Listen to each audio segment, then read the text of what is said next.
Hey folks, welcome back to the channel. Honkai Star Rail's 3.1 special program just dropped. We're getting some characters, we're getting a new MSQ, new areas, and we got some new bosses and content. But will it make up for, in my opinion, the failures of the 3.0 launch? To start off with, let's talk about the characters we're getting in 3.1. We're getting Tribi, who's a Quantum Harmony. They didn't go too much into detail into how her kit works, but all we know is she does AoE, she does follow-up, and she makes the enemies take more damage.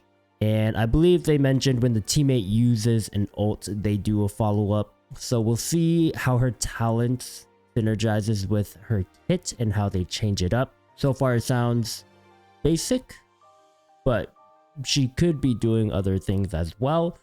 We'll see. Her animations look pretty cool. Kind of weird that she shoots rockets. Do they even know what rockets are? How advanced is their tech? I'm not understanding this thematic, but it looks fun. They look cool.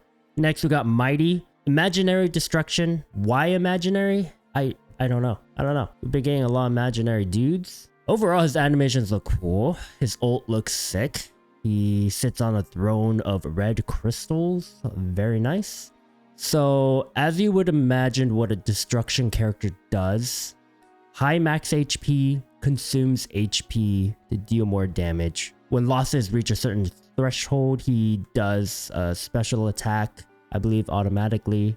And he does have an enhanced state where he sacrifices defense for more HP and more max HP. And as his HP drops, abilities will change further. So I'm not sure what else he has going on, but that is destruction in a nutshell. I'm not sure how different they could make a destruction character because they tend to just all seem to do the same thing. We're getting two new areas, Grove of Epiphany, and we are getting the Past of Abyssal Fate, Yenisophilis, where Tribi's homeland is. So we'll be going to the past again. New boss. This dude looks like that dude from Genshin Impact, the main antagonist. I haven't played Genshin, I just watched the trailers, but dude looks like that. Apparently the guy is Naruto incarnate. He summons clones, does joint attacks, and he absorbs the clones to gain buffs. So it looks like Erudition would be the best team to fight against this dude. Erudition, maybe follow-up, any AoE, because you gotta kill the clones fast. New content,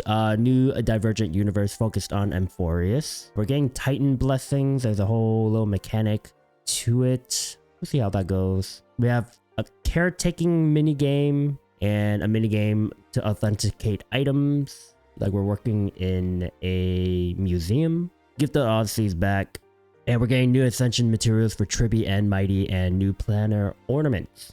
Now, what I really want to talk about was the quality of life. So synthesis is getting changed. It's just being more streamlined, so you don't need to jump through multiple windows to do different things, right? And then you can set unreleased characters as build targets in advanced after a preview ends, which is great.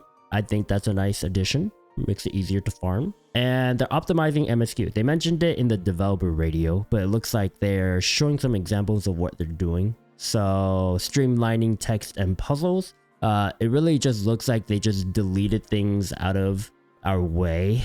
And I do think it is a good idea to streamline at least the main story quest, because you don't want anything impeding how the players are experiencing the story. If they're stuck doing some insane amount of puzzles, it will take them out of the story and they'll lose all urgency for it. I didn't mind the puzzles too much, but it did become quite a lot near the end. That's just me.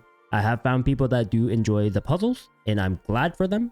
I have seen people who enjoy the story and how it was told. Good on ya. More power to you.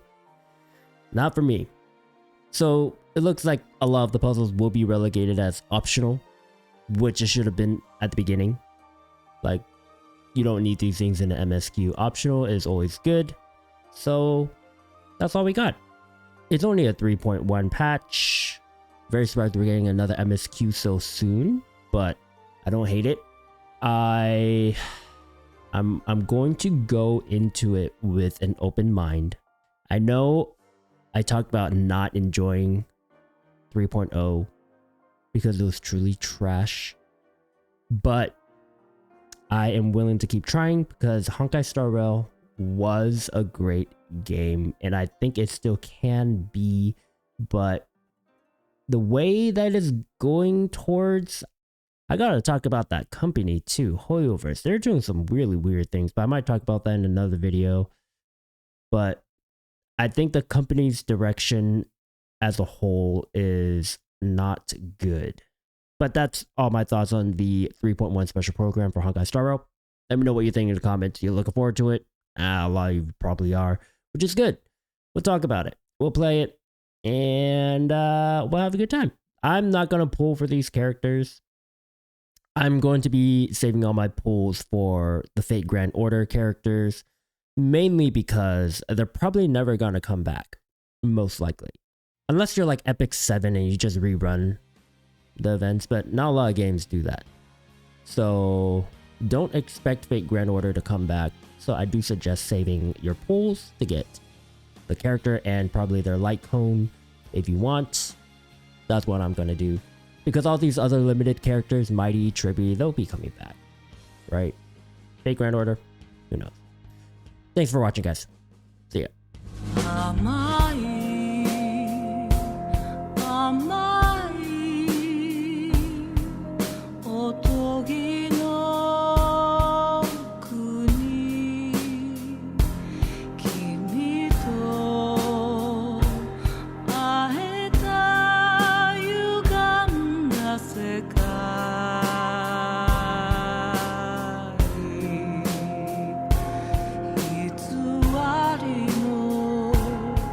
幸せでも